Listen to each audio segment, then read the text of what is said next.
Hoy queremos compartir con ustedes un tema o una visión diferente o adicional, como la quieran ver, sobre los elementos que aplican alisamiento y cómo nosotros debemos interactuar con ellos. En este caso hablamos de la metalurgia aplicada al alisamiento. ¿Por qué? Porque a veces nos tocan temas o nos dicen, mira, esto está deformado o esto está agrietado, o esto tuvo expuesto a temperatura, o esto, aunque parezca lo mismo, no lo es. Y esto tiene que ver con los materiales a los cuales nosotros tenemos acceso a través de estos equipos. No solamente es el caso de metal, nosotros tenemos también que ver el comportamiento de algunos materiales, aunque en este caso vamos a hablar muy hacia el área metálica, hacia el área del acero. Tenemos también que tener en cuenta que hay muchos materiales que se involucran en la fabricación de estos equipos y que tienen influencia en su comportamiento y en el hecho de poder o no estar operativos. ¿Ok? Mi nombre es Ronnie Medina, yo soy el gerente de operaciones de Central American and Caribbean Industrial Training Center. Tengo 20 años de experiencia en diversas áreas, los últimos 10 dedicado casi exclusivamente al área de izamiento, pero también he trabajado en el área petrolera por muchos años. Tuve la oportunidad de trabajar en minería, en fin, diversos grupos de áreas industriales. Igualmente soy inspector, train the trainer para la parte de inspección de equipos móviles, overhead, tower cranes y la parte de rigging, o sea, grúas puente, grúas torre, grúas móviles, accesorios y aparejos. Y venimos desarrollando este tipo de actividades recurrentemente desde el año pasado. Estamos desarrollando todo lo que es la parte online. El grupo Benítez, esto es una alianza que tenemos nosotros con el grupo Benítez en México, igual la Universidad Lux y la ONTEC, que es una organización tecnológica de educación que estamos trabajando en conjunto y en alianza, junto con nosotros que somos Central American and Caribbean Industrial Training Center, en cristiano eso es CAC ITC. Tenemos el aval de la Universidad Lux, le comentaba, y otras organizaciones que están prestando vida con nosotros. ¿Cómo le explicas tú? Y esto es para entrar un poco en contexto de lo que vamos a desarrollar. ¿Cómo le explicas tú al dueño de un equipo? ¿Cómo le explicas tú al custodio, al responsable de la actividad, a un gerente de una organización, a un gerente de operaciones, que el hecho de que tu gancho de la grúa esté deformado 5% con respecto al diámetro original es suficiente para que ese gancho no pueda funcionar? ¿Cómo le explicas tú a esas personas, cómo le explicas tú que 2 milímetros de metal en una polea o una pequeña deformación es suficiente para que el equipo no pueda operar?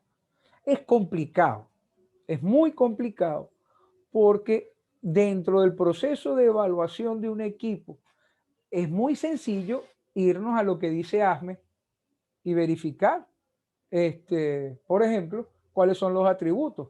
Pero cuando tú le dices a un dueño de un equipo, un responsable de un equipo, que la corrosión que tiene el equipo es suficiente para no dejarlo operar, él te va a preguntar, bueno, pero ¿cuál es el parámetro o qué es lo que es suficiente y qué es lo que no es suficiente? ¿Qué es lo que yo puedo hacer o no puedo hacer? ¿Qué reparaciones puedo hacer yo o cuáles no puedo hacer? Entonces, debemos entender nosotros de primera mano que estos equipos tienen formas y tienen procesos muy definidos mediante los cuales se fabrican. Hay códigos muy especializados. Entonces, cuando tú evalúas estos equipos, no solamente es lo que dice la norma, sino los códigos adicionales, ASTM, AWS, ASNT, o sea, los códigos de la parte estructural del metal, los códigos de ensayos no destructivos, los códigos de soldadura, todos esos elementos deben ser evaluados. Mira, la metalurgia es una ciencia, pero también es un arte.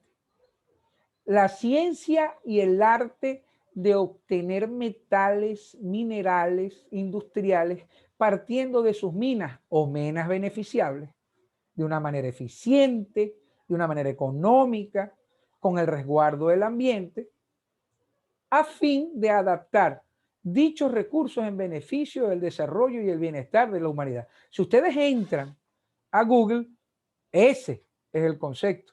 Pero la metalurgia en el caso nuestro también tiene que ver con la forma en que nosotros esa mena beneficiable, ese hierro, ese níquel, ese cromo, ese aluminio, lo transformamos en semi-elaborados o en elementos terminados. ¿Y cuál es la influencia que eso tiene? ¿Cuál es la relación que tiene la metalurgia con el izamiento? Los procesos de fabricación, los procesos de conformación, los procesos de construcción de estos equipos están muy casados con la forma en que se trata y se usa, se consolida el metal. ¿Ok? Entonces, ¿qué define el comportamiento de un material? Y aquí entramos nosotros al primer tema. ¿Cómo puedo entender yo la incidencia de la metalurgia o la incidencia del proceso con respecto a mi operación? Ha habido muchos comentarios sobre los grilletes, por ejemplo. Vamos a tomar el ejemplo más sencillo. Hay grilletes Crosby y grilletes Crosby. O hay grilletes marca A y hay grilletes marca A, que se ven igualitos, se ven idénticos, pero que por dentro su microestructura no es la misma. Y eso influye en el comportamiento del elemento. Esto aplica a todos los accesorios, porque los accesorios de izamiento, como el grillete, se fabrican forjados en caliente con un tratamiento térmico que se llama temple y un alivio térmico que se llama revenido, que puede ser inclusive doble. Y eso es un proceso o es un sistema de trabajo que está dentro de la metalurgia. Si yo hago todo ese proceso, ¿cómo se comporta ese grillete? Tendrá resistencia a la tracción. Eso quiere decir que para elongarse o para estirarse va a ser más difícil. Tendrá la resistencia que el fabricante emite, tendrá la capacidad que el fabricante le ha estampado y tendrá la calidad que tú puedes trabajar. Pero hay tantas buenas copias de algunos productos que aunque por fuera se ven iguales, por dentro no. Les doy otro ejemplo. Tú puedes tener un grillete mecanizado, un grillete fundido o un grillete forjado y las características y el comportamiento no es igual. ¿Por qué? Porque nosotros debemos entender, en primer término, los esfuerzos a los que un metal está expuesto. Hay varios esfuerzos. Nosotros nos encontramos, por ejemplo, el esfuerzo de compresión. Yo no sé si ustedes saben a qué industria aplica eso. El esfuerzo de compresión es el esfuerzo con el que se mide el concreto para la parte de construcción. Cuando tú mandas a hacer una losa, mandas a hacer un piso y tú le dices al fabricante, yo necesito un piso que aguante 320 kilogramos por centímetro cuadrado. Tú estás hablando de que el esfuerzo de compresión mínimo que debe admitir esa losa de concreto debe ser de 320 kilos por cada centímetro cuadrado. En el metal es al contrario. El esfuerzo no es compresión, el esfuerzo es tracción. Algunas personas le llaman tensión. Y ese esfuerzo inclusive es un ensayo. ¿Ok? ¿Qué es el esfuerzo de extracción? La resistencia que tiene el metal, particularmente, que es lo que estamos hablando, a ser estirado hasta que quiebra. Eso se llama resistencia a la rotura. Vean ustedes las probetas, las pueden ver ustedes aquí del lado derecho. cómo es el esfuerzo. ¿Y por qué nosotros necesitamos entender ese tema de las probetas? Por un tema muy particular. Y aquí vamos a entrar a otra cosa que nos dicen mucho a nosotros en izamiento, pero que no queremos entender. ¿Por qué yo tengo que desechar una eslinga que está deformada? Si la eslinga aparentemente está en buen estado, pero tiene una deformación. ¿Por qué? ¿Por qué yo tengo que rechazarla? Y aquí está la respuesta a esa pregunta. En izamiento, el diagrama que pueden ver ustedes en este momento en pantalla les explica las tres fases por las que pasa un metal antes de romperse. Tú tienes una primera zona que se llama la zona elástica. ¿Ok?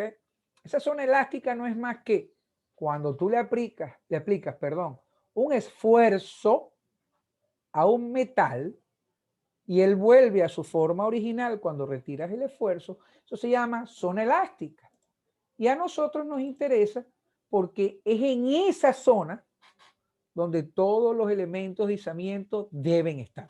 Cuando tú le aplicas un ciclo de tensión o de esfuerzo a un accesorio, a un grillete, al cable, al gancho, en fin, a una eslinga, ella debe volver a su forma, a su diámetro, a su longitud original, porque ella debe ser elástica. Pero ¿qué pasa? ¿Cuándo empieza el problema? La segunda zona de este diagrama se llama la zona plástica.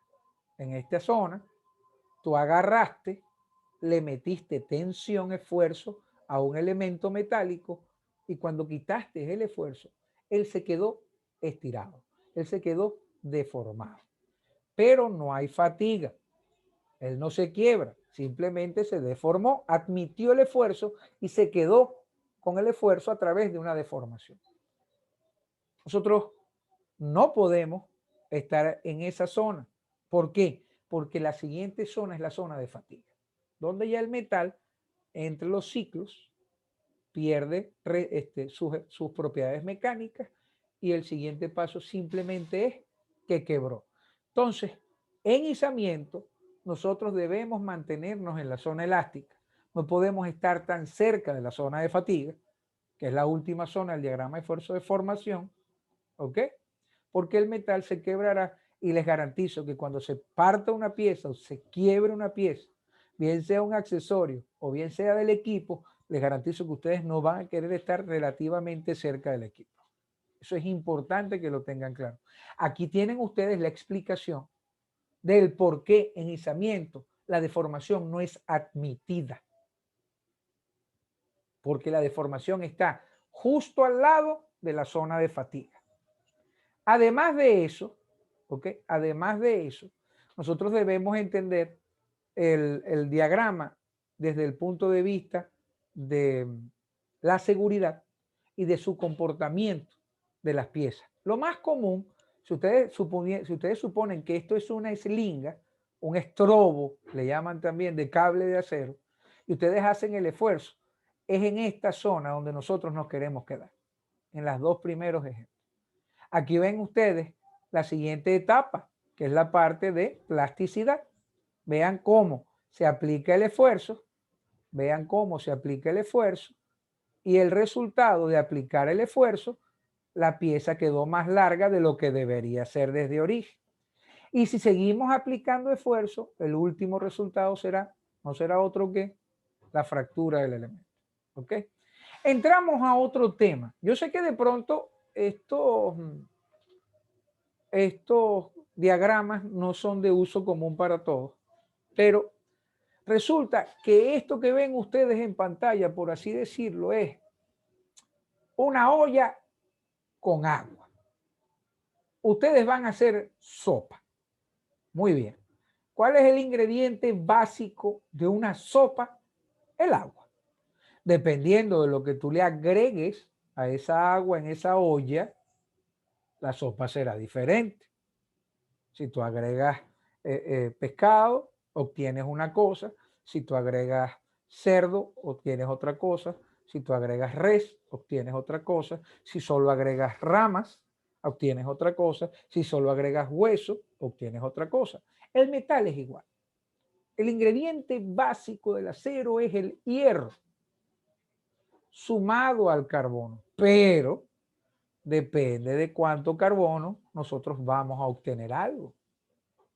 Depende de si le quieres agregar algún otro condimento, obtendrán otras cosas que son los aceros aliados. Si tú le agregas níquel, si tú le agregas cromo, si tú le agregas molibdeno, si le agregas estaño. ¿Por qué? Porque el metal tiene la ventaja de que por muy poquito de algo que tú le agregues, sus características cambian y sus propiedades y su comportamiento es diferente. Si tú agarras un acero y le agregas mucho estaño, tú estás haciendo un acero dúctil. Si tú le agregas níquel y le agregas cromo, estás haciendo un acero inoxidable y así sucesivamente. Mira, el metal, el acero, solo con agregarle carbono en ciertas concentraciones, cambia totalmente. Ok, tenemos el primer detalle. Ahora, si ustedes cocinan la sopa muy rápido o muy lento, con llama alta o llama baja, con mucha agua o poca agua, el resultado también es diferente. ¿Qué significa eso? Existe algo que se llama la curva de enfriamiento. Como tu acero, desde las temperaturas de 2000 grados, por decir algo, 1750 grados, tú lo empiezas a fabricar, cómo tú lo obtienes y cómo tú lo enfrías, cambia sus características totalmente. Aquí tienen otra variable. Eso se llama curvas de enfriamiento. Entonces, este diagrama nos permite a nosotros ver qué obtenemos en un lugar o en otro. Y la estructura cristalográfica también va a influir. ¿Por qué?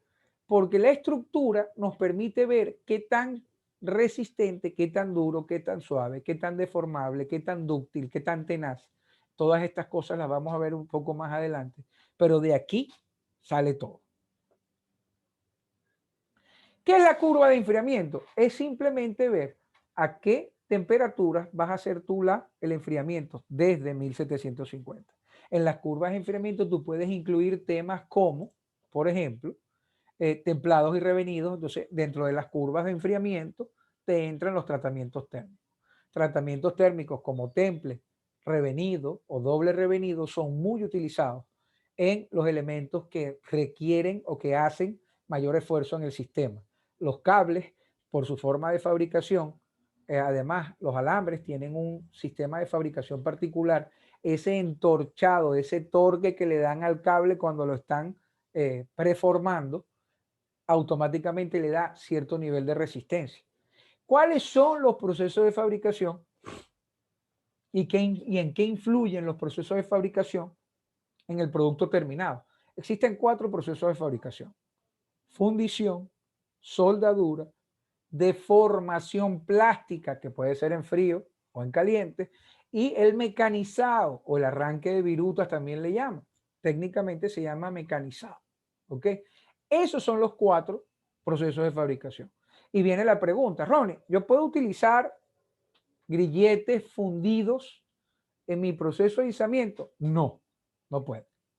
Para izamiento, la mayoría de las piezas son forjadas o estampadas o troqueladas, como lo quieran llamar, en caliente. Cuando hablamos de en caliente, estamos hablando de temperaturas que pasan los 727 grados. Y yo les voy a explicar en qué influye eso. ¿Ok? Y luego se le hace un temple, que es un cambio brusco de temperatura de 800 a 400 grados. Puede ser en aceite. Y luego de 400 grados se hace un revenido, que es otro cambio de temperatura gradual que va desde los 280 grados hasta los 140 grados, dependiendo de lo que tú quieras obtener, porque eso es un proceso muy amplio en realidad. Eso es un tratamiento térmico. Tratamiento térmico busca eh, darle o mejorar las propiedades de los metales a través de la precipitación de ciertos elementos en la microestructura. Si tú agarras un metal a 800 grados centígrados y tú lo metes en salmuera, la salmuera es agua, sal y hielo, ¿ok?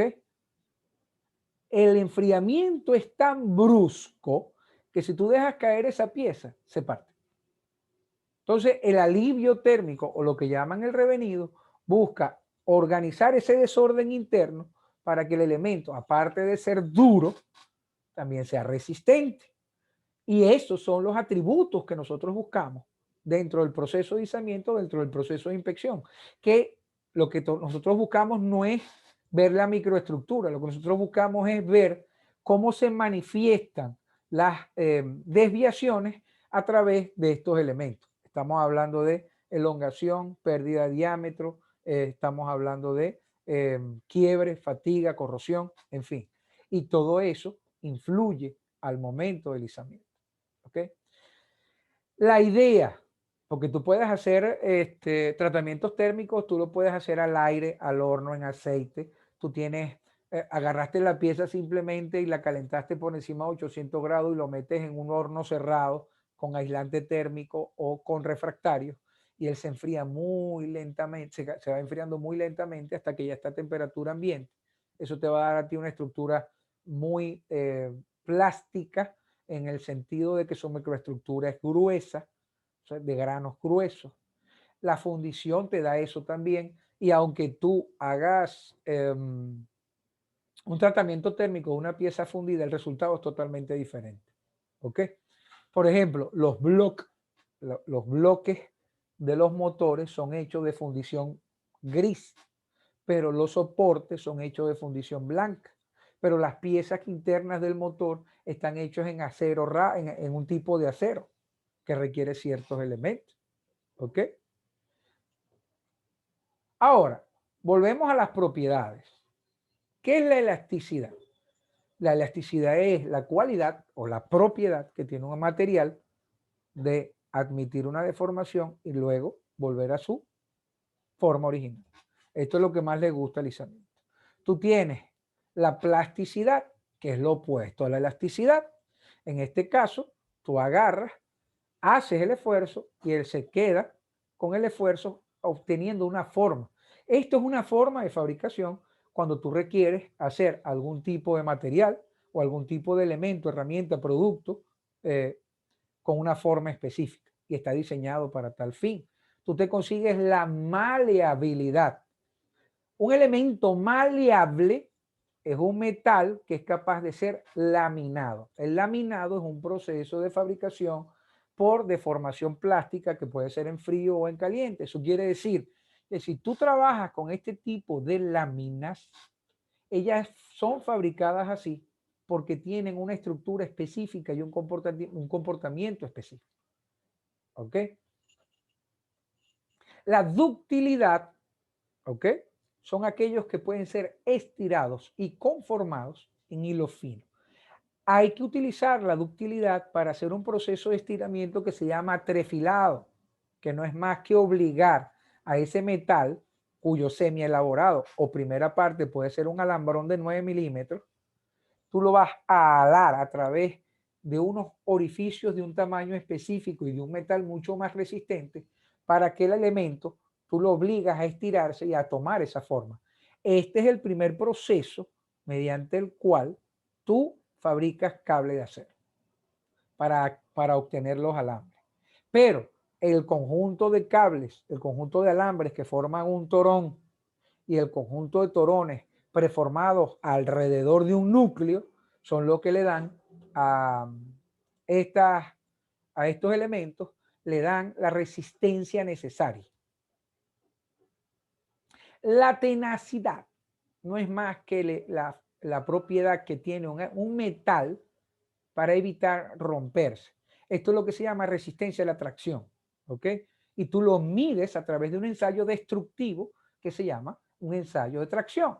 Ustedes de pronto lo han visto con las eslingas o con los cables, toman un tramo del cable, lo ponen en un banco de pruebas y lo empiezan a estirar. Y él estira y él estira y el dial va marcando y dice, mira, ya le aplicamos 25.000 libras y no ha roto, 26.000 libras y no ha roto. De pronto a las 27.000, ¡pam!, se parte. Eso quiere decir que la resistencia a la tracción de ese cable es de 27.000 libras. Por eso ustedes ven en las tablas de carga, en los load rating chart o en las especificaciones del fabricante de las grúas, que a ti te dicen que tú tienes que comprar un cable de 3/4 que tenga resistencia a la tracción de 30.000 libras por ejemplo. No porque el cable resista las 30.000 libras. Te están diciendo que debes comprar uno que tenga como límite de rotura 30.000 libras, porque ese cable para la grúa, aplicando los factores de seguridad, solo puede levantar 8 toneladas, 8.000 libras. O sea, estamos hablando de menos de un tercio de lo que puede levantar. Las cadenas, las eslingas, los tensores, los sockets, las grapas, el cable, todos tienen un proceso de resistencia a la tracción. ¿Ok? La fragilidad, obviamente, es lo opuesto a la tenacidad. Si ustedes agarran un elemento y lo calientan mucho, automáticamente lo enfrían violentamente, se vuelve quebradizo. El diamante es muy duro. El diamante raya casi cualquier cosa en la escala de Mohs, pero es muy frágil. Entonces hay que tener atención cuando nosotros compramos o buscamos. Mira, ¿sabe dónde aplica mucho esto? En los mosquetones de rapel y escalada. Si tú agarras un anillo de eso, un Masterlink, un mosquetón, y lo dejas caer, el alpinista ya te dice automáticamente, y eso no me sirve. Porque si lo dejaste caer, se pudo haber quebrado internamente y estando yo ahí arriba se puede romper. Entonces automáticamente lo descarta. Otro proceso, otra pregunta que a veces nos hacen mucho o donde hay muchas dudas es, ¿qué pasa con el metal que no me dejan usar soldadura? No puede tener contacto con arco eléctrico, no puedo hacer reparaciones. Hay un tema que las personas deben entender. Si tú calientas el metal, él va a pasar un proceso interno de renacimiento, lo que se llama vulgarmente el recocido. Y eso hace que el metal se vuelva débil. Esto se controla mucho cuando tú haces soldadura, porque las zonas cercanas al cordón de soldadura que admiten temperatura del proceso de soldadura se recristalizan y hay que hacer un tratamiento o un alivio térmico para buscar evitar que esas estructuras crezcan, y aunque la soldadura sea muy fuerte, las zonas cercanas a la soldadura se pueden quebrar. Por eso hay que tener mucho cuidado cuando nosotros vamos, por ejemplo, a hacer reparaciones sin autorización del fabricante y sin un procedimiento establecido, o vamos a hacer fabricaciones de accesorios o elementos, por ejemplo, customizados, fabricados en casa, un spreader bar. No sé si ustedes lo sabían, pero por ejemplo, cuando se abre, cuando se revisa un spreader bar fabricado en casa y los ojales donde se va a colocar los grilletes son hechos por soplete y no mecanizados, se rechaza, porque la temperatura que el soplete aplicó para poder hacer ese hoyo es suficiente para que eso tenga una red de fragilidad, y a lo que tú apliques tensión, el ojal se estira hasta que se quiebra. ¿Ok? ¿Qué buscamos nosotros? Mira, yo vengo hablando de estructura interna y estructura interna y estructura interna, pero ¿qué es una estructura interna? Si ustedes agarraran un pedazo de metal X, ustedes lo cortan y hacen un proceso de desbastado para poder verlo en un microscopio, ustedes verían cosas parecidas a esta. ¿Ok? Aquí pueden ver ustedes el carbono precipitado en carburo de hierro. Las zonas oscuras son carburo de hierro precipitado, que hay 5 tipos. Ustedes pueden ver las zonas blancas, por ejemplo, que son el hierro precipitado, o el hierro se conformó de esa manera. Hay 3 tipos de ferrita. No quiero caer mucho en ese tema porque no es la intención de esta actividad, pero yo quiero que ustedes vean cómo, aunque por fuera tengas tus 6 piezas que sean del mismo tamaño, del mismo diseño, del mismo color, esas 6 piezas pueden tener estructuras diferentes, y cada una de estas estructuras le da un comportamiento diferente y le otorga propiedades mecánicas y físicas diferentes. Y ahí es donde hay que tener cuidado. Nosotros entramos nuevamente al tema, y cuando tú estás por encima de 727 grados, tú ves esto aquí que parece un balón de fútbol, de esos de los 70. Eso se llama acero austenítico. Sí, voy a guardar esta pregunta. ¿Hay tratamiento para el material al calentarse no se debilite. Más que un tratamiento, tú puedes buscar la manera de mantener la temperatura. Igualmente tú puedes hacer un proceso de alivio térmico, dependiendo del tipo de material de relleno y el tipo de material de aporte, más el material base de la soldadura. Ahorita nos ponemos a conversar un poco sobre eso. Esto que está aquí se llama hierro gama, ¿ok? Le llaman vulgarmente, que es una estructura de granos muy grande. A más grande el grano, más débil o más deformable, como lo quieran ver. Esto es lo que llaman vulgarmente hierro dulce. Yo le he pegado la lengua al acero y nunca me ha sabido dulce o salado. Esto es una deformación de una expresión, porque en realidad se llama hierro dúctil. O sea que es muy dúctil y admite mucha deformación. ¿Qué pasa entonces? Si tú tienes una estructura, si tú tienes una estructura y tu estructura es forjada y templada, dependiendo del metal, no quiero ser tan específico, pero más o menos se vería así, como la de la izquierda. Eso es lo que tú obtienes, eso es lo que tú obtienes cuando tú compras un grillete de algún fabricante reconocido, por decirlo. Pero el grillete es muy chiquito. Vamos a sopletearlo para abrirlo y que quepa el eslabón de la eslinga, por decir algo. Y sí pasa, sí lo hace. Cuando tú calentaste, sopleteaste el grillete, la pieza o el área metálica, y tú la dejaste enfriar al ambiente, pasa al recocido. Y aquí pueden ver ustedes el resultado. Granos mucho más grandes que permiten una deformación más sencilla. ¿Ok? Permiten una deformación más sencilla. Un elemento interesante es que tú puedes tener en este de la izquierda, por decir algo, 0.2% de 0.2% de acero y puedes tener 2% de acero y puedes tener 0.8% de carbono y la de al lado tiene exactamente lo mismo. O sea, su forma, sus ingredientes son los mismos. Lo que pasa es que la forma en que hiciste la comida fue diferente.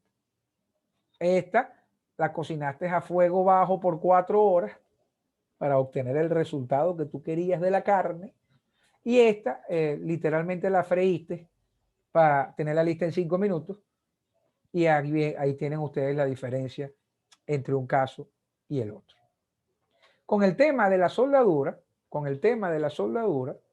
es importante que ustedes tengan claro que la soldadura es otro proceso. Me gusta mucho el hecho de que tengamos personas aquí que están vinculadas al área de los manlif, como el señor José Gamboa, porque uno de los atributos que nosotros verificamos de los manlif son las uniones soldadas. Y los daños que un manlif puede tener, bien sea un scissor lift o bien sea uno telescópico o inclusive los bucket trucks, que son camiones canastos, tienen que ver con agrietaduras que se forman justo al lado de la soldadura. Porque la unión soldada es muy resistente, pero el metal, por los ciclos, ¿ok? Cuando yo hablo de ciclo, hablo de las veces que tú le haces esfuerzo. Yo no sé si ustedes han visto en algún momento los videos de Crosby, por decir algo, que ellos dicen que sus grilletes son para 20.000 ciclos. O sea, 20.000 ciclos son 20.000 veces que tú vas a aplicar esfuerzo, hipotéticamente él debería aguantar. Ahora, si tú uno de esos ciclos se los haces de forma lateral y pierdes 50% de la capacidad del accesorio por hacer una carga lateral, automáticamente lo doblaste. Y yo quiero que ustedes entiendan algo. Ustedes pueden agarrar su grúa y cambiarle el cable. Y en el primer uso del cable nuevo, lo pueden dañar. En el primer uso, lo pueden deformar. Y si se deforma, está rechazado. Hay que prestar atención, porque las cosas no se fabrican a capricho. ¿Qué significa esto? Si tú agarras y compras un conjunto de cubiertos, por ejemplo, cuchara, cuchillo, cubierto para la casa. Y tú agarras un cuchillo de esos de acero inoxidable y lo pasas por la temperatura porque necesitas derretir algo o cortar algo de plástico. Cuando tú recuperes ese cuchillo, aunque lo limpies, ya ese cuchillo no sirve para lo que fue diseñado, porque tú afectaste el recubrimiento que fue por electrodeposición, lo que llaman electrólisis, porque esos fueron galvanizados, o fueron cromados, o fueron niquelados. Si ustedes agarran un grillete, un cáncamo, una grapa, un socket, cuando lo compran, y es brillante, como esos cubiertos, rechácenlo, porque los accesorios no pueden tener tratamientos térmicos de electrodeposición, a menos que específicamente tú lo requieras, y el resultado es un galvanizado que es de un color gris suave, opaco. Cuando tú tienes años en este negocio, cuando tú tienes la experiencia, ya tú ves un elemento y tú sabes si es acero al carbono, tú sabes si es acero aliado, tú sabes si es galvanizado o simplemente todo es chino hasta que se demuestre lo contrario. ¿Ok? Esos son los elementos que nosotros debemos evaluar. Además que, por ejemplo, las primeras poleas de las grúas eran de metal, pero ya hoy día la mayoría de las grúas vienen con poleas de baquelita. Entonces la baquelita no es un metal, la baquelita es un polímero. Entonces cuando tú te consigas en una polea de baquelita desgaste, tú no puedes aplicar los mismos procesos de reparación que en la época de María Castaño.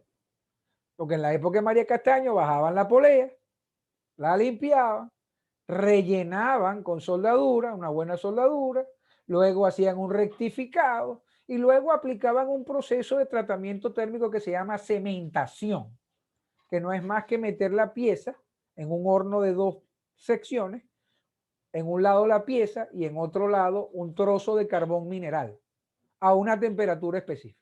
Entonces, cuando tú subes la temperatura, el carbón empieza a soltar los átomos y se incrustan en la parte superficial de la pieza.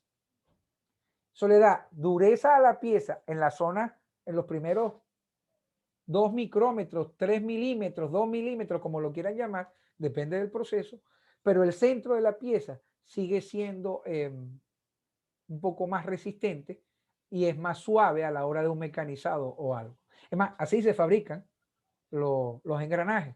Los engranajes se fabrican en hierro dulce, con una estructura de hierro dulce, y puedes pasar por 2 etapas. O le haces un temple y un revenido, pero toda la pieza va a ser muy dura, o simplemente le haces una cementación a través de este proceso de tratamiento térmico que le da mucha resistencia a la capa exterior de la pieza.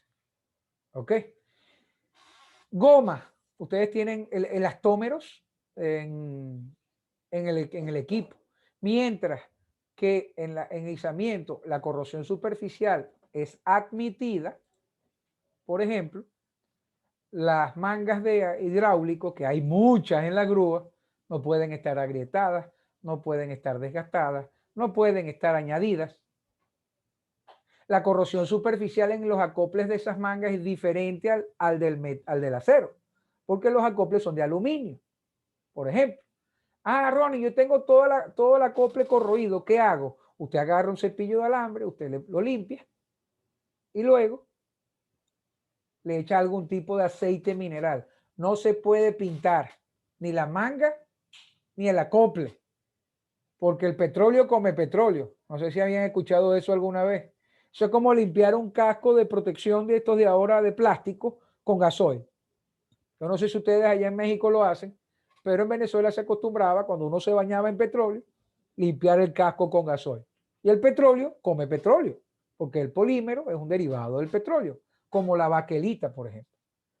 La baquelita es un derivado del petróleo, un tipo de polímero bastante resistente, de excelentes propiedades mecánicas, pero además sigue siendo plástico. Y es un chin más barato que algunas piezas de esa calidad o de ese comportamiento en acero, por ejemplo, o en algún otro material. Queridos amigos, antes de cerrar y antes de continuar con el tema de las preguntas y respuestas, que por supuesto lo vamos a hacer, los quiero invitar. Próximamente vamos a estar desarrollando el diplomado para izaje, el diplomado para supervisión de izamientos de carga. ¿Ok? Ya este es el segundo corte. Ya hicimos el primero, participaron un grupo interesante de personas, 20 personas, entre los cuales, por cierto, hay algunos presentes en esta actividad. Y queremos invitarlos a participar, ya que este es un producto o una actividad única en Latinoamérica en las características que se han desarrollado. Esperamos que sea de su interés. Igualmente nos pueden contactar, bien sea el grupo Benítez o en el caso nuestro a este contacto que pueden ver ustedes acá. Estamos para servirles en lo que ustedes requieran. Ahora sí, vamos a la parte de preguntas y respuestas. Por favor, quien quiera preguntar, levante la mano o simplemente lo escribe por WhatsApp y con mucho gusto le contestamos para que todos al mismo tiempo no vayan a abrir los micrófonos, ¿ok? Creo que es preferible inclusive que lo hagamos vía WhatsApp, vía chat, perdón, para que sea más sencillo, si son tan amables. Si tienen algunas preguntas, algunos comentarios, no hay ningún inconveniente. Vamos a responder, por cierto, la pregunta de, lo que pasa es que no sé el nombre, TLM, WROBL, es el usuario. Él nos preguntaba si hay algún tratamiento térmico. Mira, lo que se hace en este caso, si tú sospechas que va a haber una afectación de las zonas cercanas al cordón de soldadura y dependiendo del tipo de soldadura, cuando digo dependiendo es del diámetro de la tubería, qué tipo de acero es que está, si es acero al carbono, si es acero aliado, si es acero con titanio, porque algunas líneas que manejan ácidos y cáusticos trabajan con recubrimiento de titanio o de acero inoxidable. Rodolfo, disculpa. Rodolfo Robledo era quien hacía la pregunta. Pero hay un proceso donde tú haces el cordón de soldadura y hay una máquina que trae unas mantas térmicas, que es como decir así, como una máquina de revenido portátil, por así decir. Cuando tú haces la soldadura, inmediatamente tú pones eso sobre el área soldada, sobre el cordón, y a ciertas temperaturas, según unas especificaciones que deben seguir, tú vas a poder tratar de contrarrestar ese tema. ¿Quién más quiere hacer una pregunta? Vamos a ver qué más había en el chat. ¿Alguien más quiere preguntar algo?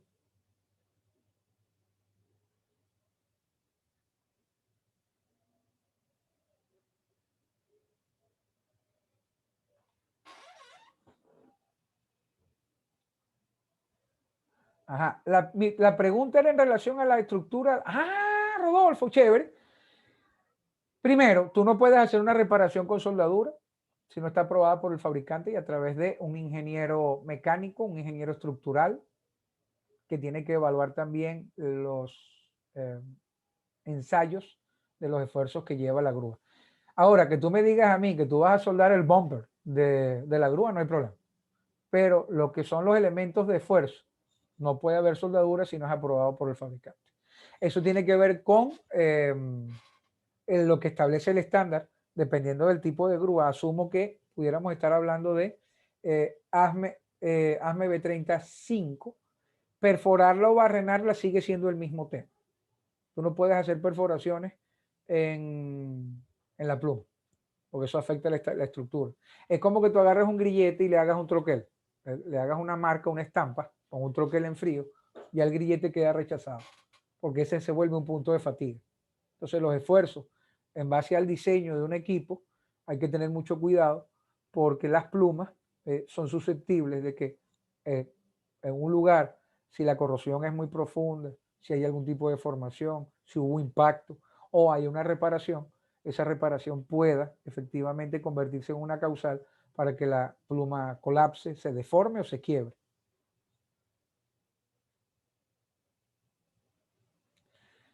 En lingas de cable de acero en el cuerpo, en el centro, no en los ojales, en el centro, donde esté deformada está rechazada, porque la deformación es una demostración de sobrecarga. La sobrecarga se manifiesta a través de una elongación. o puede ser un kicking, una rodilla por un doblez, o por un mal arreglo en el gancho. En cambio, en los ojales, la deformación es 10%.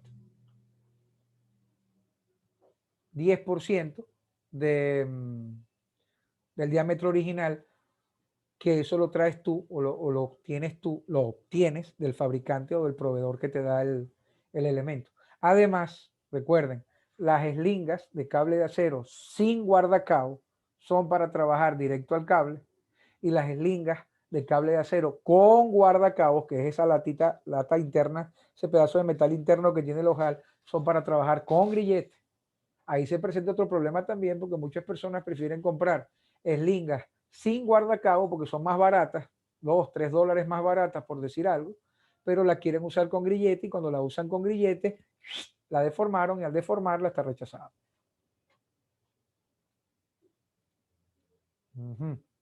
Vamos a ver. En el caso de los pulpos con cables que son galvanizados según el fabricante. Bueno, los cables galvanizados, Ramón, existen, ¿ok? Y les doy un ejemplo. Si tú vas a usar un cable para una grúa, ahí hay galvanizado, pero con el galvanizado tú pierdes 15% de la capacidad con respecto a un cable de acero original. En cambio, si tú compras extra, acero extra, tú ganas 10% con respecto al cable original. El galvanizado existe porque hay áreas de ambientes bastante agresivos, de salinidad del mar, o procesos químicos industriales, y existen para proteger el cable, pero pierdes capacidad de carga. Eso te lo comenta el proveedor. Para eslingas, yo no he visto eslingas galvanizadas en vivo y directo, pero entiendo que existen y priva el mismo proceso.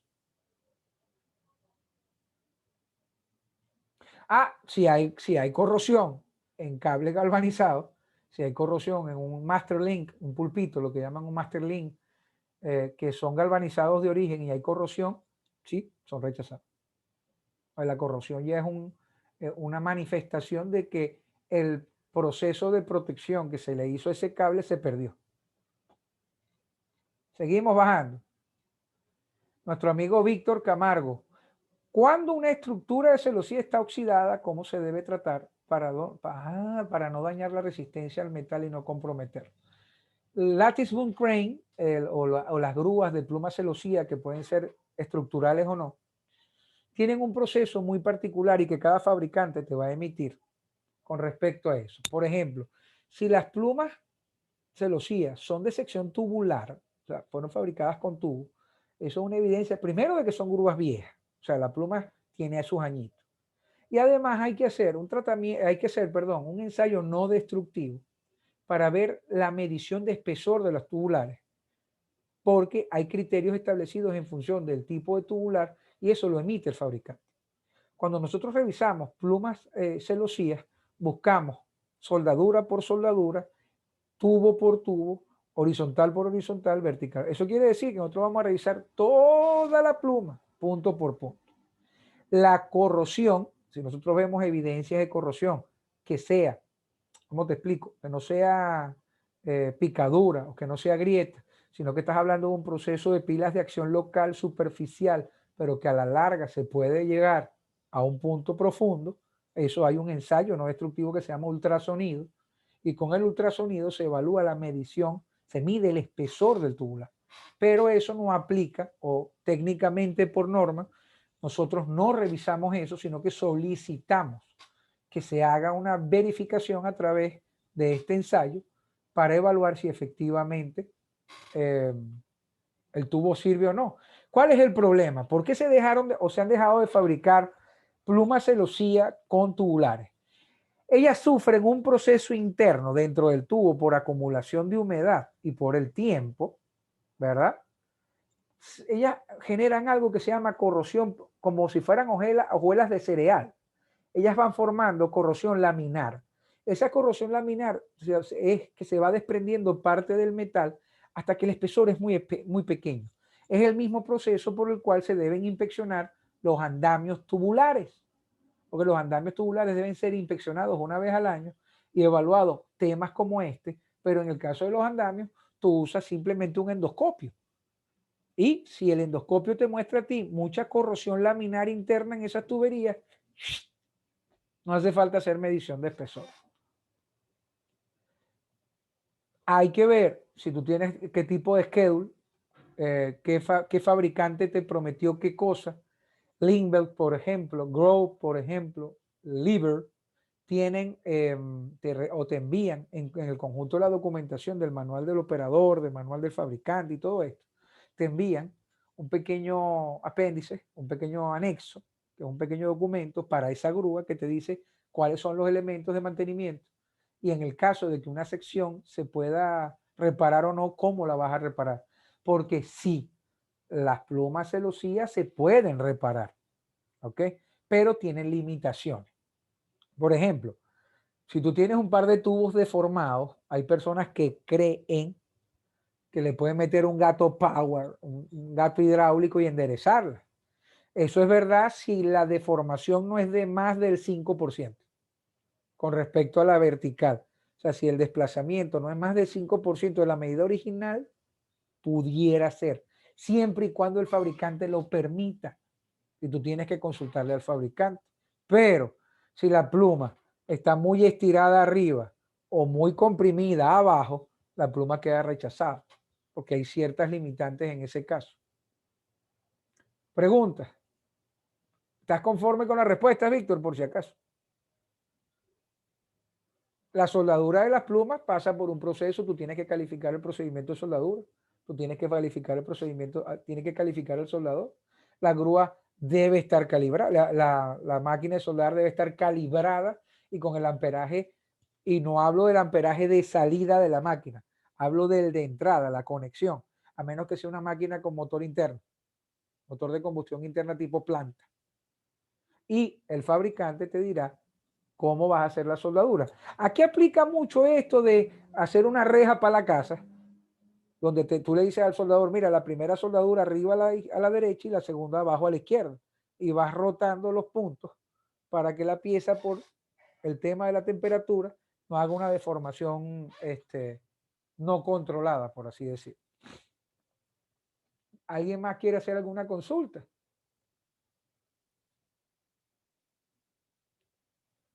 Quiero que sepan que tanto en mi caso como en el caso del Grupo Benítez, a través de los números de teléfono que recibieron, estamos para servirles y apoyarles en cualquier consulta que tengan.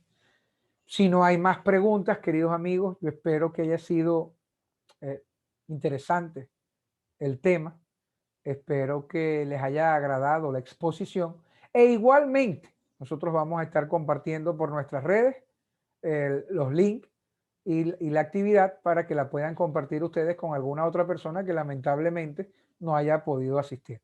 Que tengan un excelente fin de semana y que terminen de tener un excelente día. Buenas tardes en mi caso, buenos días para ustedes y entiendo que en México ya son las 12, buen provecho. Que tengan un excelente día. Gracias, Ronnie, que estés muy bien. Muchas gracias, excelente tema, muy interesante.